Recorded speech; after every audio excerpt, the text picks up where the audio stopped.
جڤاتی کوردستان کەجەکە لە باشووری کوردستان میوانداریم کردووە لە خالید خادر ئەندامی کۆنگرەی نەتەوەیی کوردستان.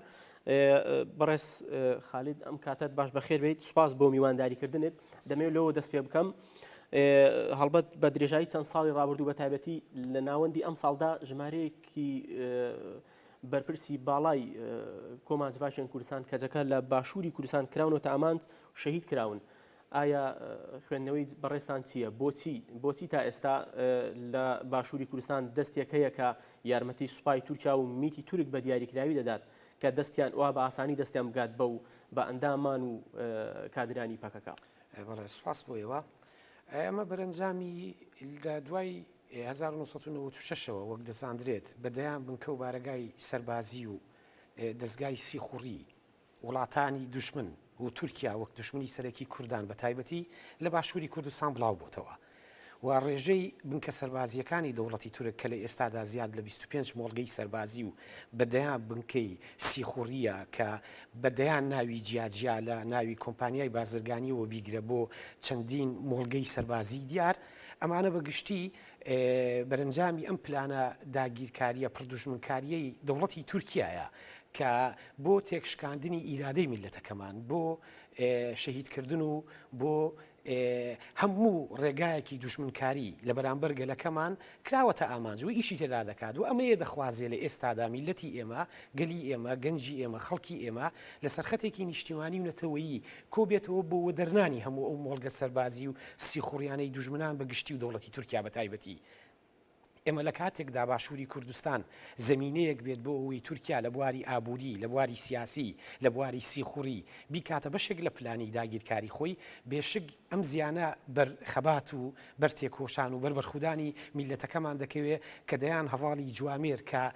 ڕابەرایەتی یان پێشڕەوایەتی خەباتێکی ڕەوای گەلەکەمان دەکەن دەکرێنە ئامانج. بۆیە پێویستە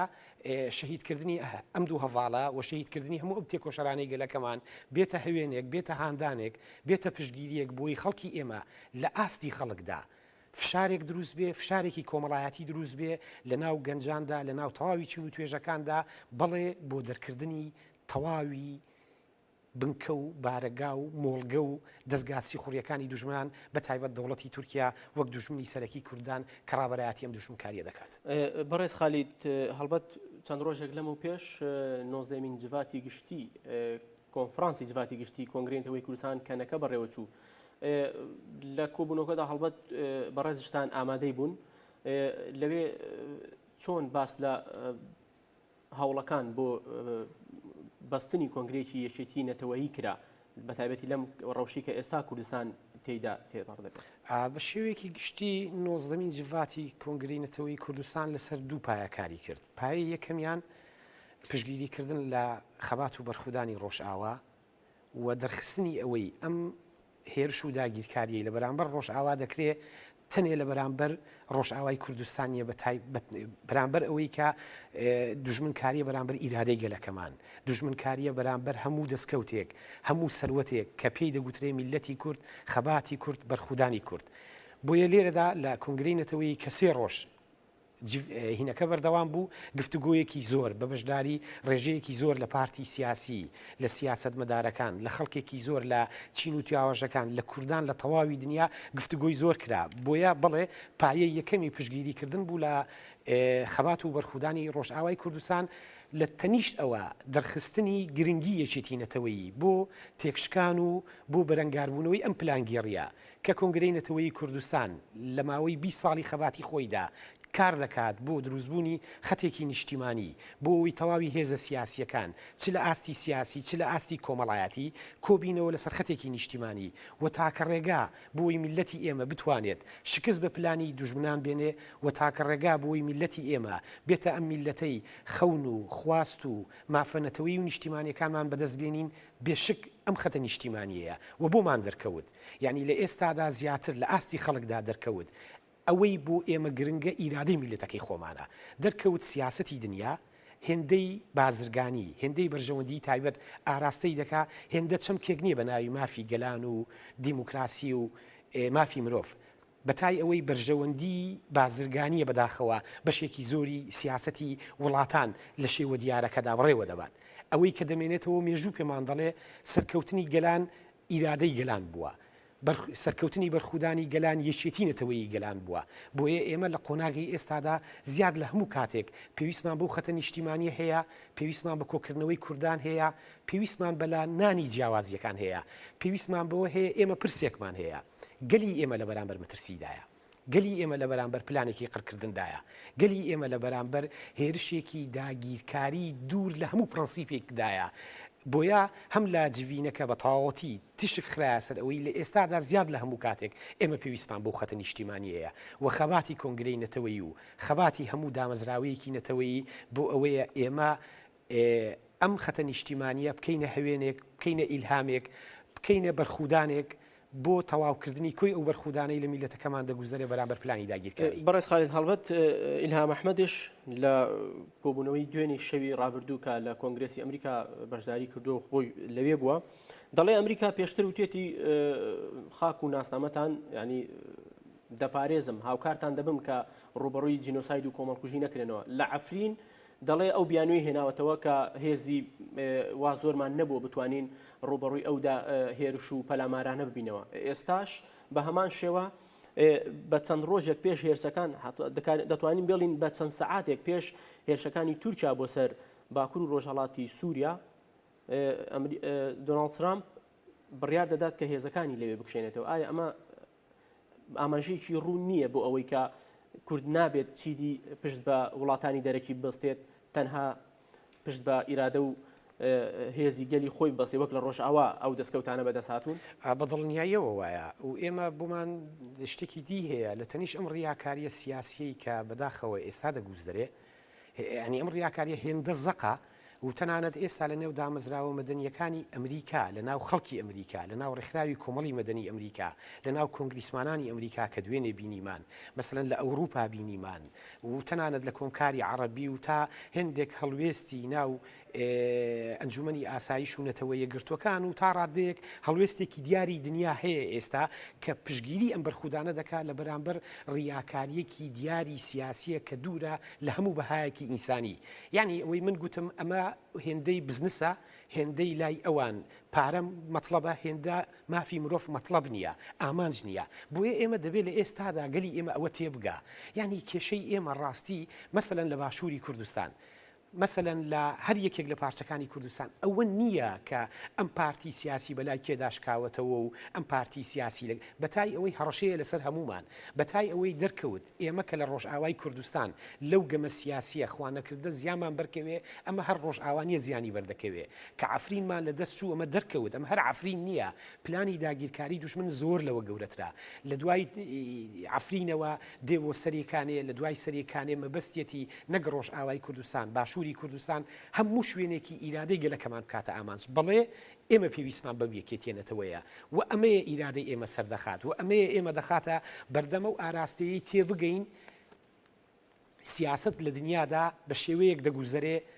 کە لە بەرژەوەندی بەداخەوە، یعنی لە ئاستی دەوڵەتیدا لە بەرژەوەندی ئەو مافە دیموکراتانە نییە کە ئێمە ساڵانێکە خەباتی بۆ دەکەین. دەرکەوت سیاسەتی ئەم وڵاتە زلهێزانە هێندەی یاریەکە لە سەرمێز دەگوزارێ بۆ کۆمەڵێک بەرژەوەندی تایبەتی خۆیان هێندە ناگەڕێتەوە بۆ ئەو بنەما ئەخلاقیانەی کە دەیان تێکۆشەری ئێمە هەم لە ڕابردوودا هەم لە ئێستادا گیانی خۆی فیدا دەکات بۆ بە دیموکراتیزەکردن و بۆ داکۆکیکردن لەو بنەمایانەی پەیوەندیان بە مافی مرۆڤ و دیموکراتیەوە هەیە. ئیرادەی میلەتی ئێمە گرنگە و ئیرادەی میلەتی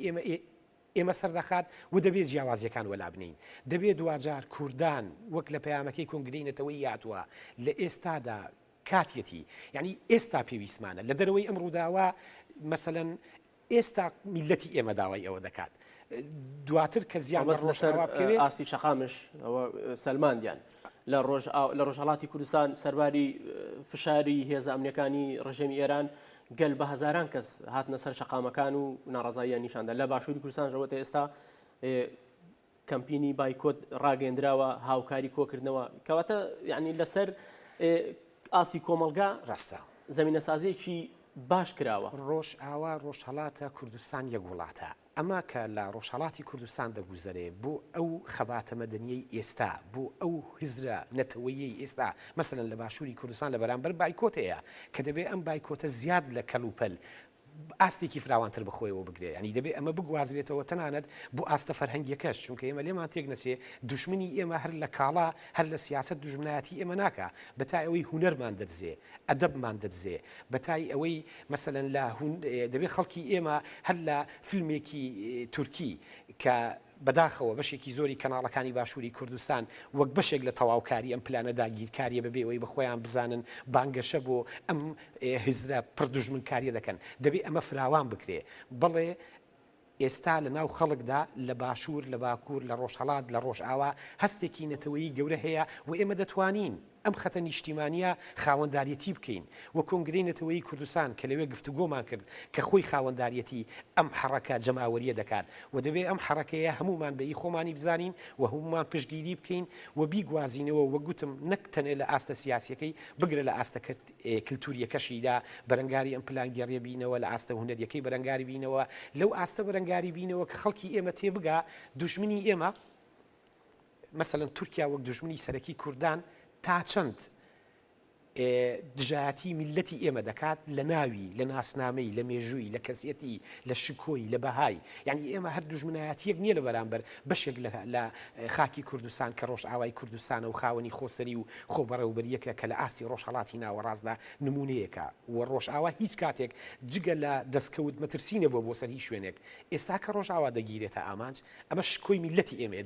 دەکرێتە ئامانج و ئەمە تەواوی میلەتی ئێمەیە لە بەرامبەر هەڕەشی و مەترسیدایە بڵێ لە بایکۆتدا بڵێ لە بەرەنگاریدا بڵێ لە یەکبوونی کورداندا بڵێ لە خەتە نیشتیمانیەکەدا بڵێ لە گواستنەوەی بەرخودانی سەنگەرەکانی بەرەنگاربوونەوەی چەتەکانی تورکیا و دەوڵەتی تورکیای فاشیست لە سەنگەرەکانی سەرەکانی بۆ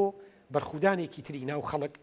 کە لە ئاستی خێزاندا لە ئاستی تاکدا لە ئاستی جلوبەرگی خۆماندا بگەڕینەوە سەر ئەوەی ئێمە دەبێت لە سەرخەتێکی نیشتیمانی کار بکەین و ئێمە دەبێت لە دیدمان لە بیرکردنەوەمان لە بایکۆتمان لە هەڵوێستی سیاسیمان لە قسەکردن و هەڵوێست دەربڕینی ئاشکرامان ئێمە لە ئێستادا زیاد لە هەموو کاتێکە ڤاڵ پێویستمان بە هەڵوێست وەرگرتنی دیار هەیە پێویستمان بە جوملەی مەتاتی نییە و تەنانەت یەکێک لە کێشەکانمان لە باشووری کوردستان ئەوەیە بەشێکی زۆر لە پارتە سیاسیەکان تەنانەت پەرلەمانی کوردستان مەسەلەن ئەوە دەبینی وڵاتانی دنیا بە شێوەیە هەڵوێست وەردەگرن مەسەلەن دێ بە جوملەی لاستیکی کە ئەمە لە قۆناغی ئێستادا بەداخەوە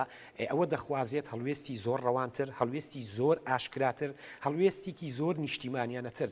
لە ئاستی دەوڵەتدا لە ئاستی پەرلەماندا لە ئاستی ڕێکخراوی کۆمەڵی مەدەنیدا لە ئاستی مامۆستایانی ئاینیدا کاکە ئێمە لە ڕووی ئاینیشەوە مەسەلەن دەوڵەتی تورک هێندەی دێ لە سوورەتی فەتح لە مزگەوتەکانیدا بانگەشەی جینۆسایدکردنی کورد دەکات کە دەیکاتە بەشێک لە پەڕانگێری دوژمنی لێرەدا پێویست بۆ دەکات لە ئاستی چین و توێژە جیاوازەکانی کۆمەلگا بە تایبەت وە گوتم لە مامۆستایانی ئاینی مامۆستایانی پەروەردە مامۆستایانی زانکۆ پێویستە توێژینەوەی تێدا بکرێ پێویستە ئەمە نەگوزەرێ یعنی لای ئێمە ئەمە وەکو ڕووداوێکی هۆلۆکۆست سیر بکرێ کە ئەمە لە بەردەوام ڕیفێرشێک لە ناو کۆمەڵی ئێمە بکرێتەوە بۆی ئەم هەستی بایکۆتە بۆی ئەم هەستەی کە پێویستە گەلی ئێمە لە سەرخەتێکی نیشتیمانی بەرەنگاری دوژمنان بێتەوە بێتە کللتور هەتا بەرەنگاربوونەوەی دوشمن بە تایبەت دەوڵەتی تورکیای فاشیست دەبێت لە سەنگەرەکانەوە بکرێتە کللتور لە ناو خەڵکدا دەبێت لە ئاستی پەروەردەدا لە ئاستی خێزاندا لە ئاستی هەموو جونگەکانی ئەم کۆمەلگایەدا ئێمە تێبگەین میلەتی ئێمە هەوێنی سەرکەوتنە و ئێمەین دەتوانین بەرخودانی ئێمە دەتوانێت میلەتی ئێمە سەرخا و دەرکەوت پشتیوانی وڵاتان ڕاستدا بۆ ئێمە گرنگە یعنی مەسەلەن لە کۆنگرەی نەتەوەیی دووپاتی ئەوە دەکەمەوە زۆر بە بەرز نرخاندنەوە هەموو ئەو هەڵوێستانەی کە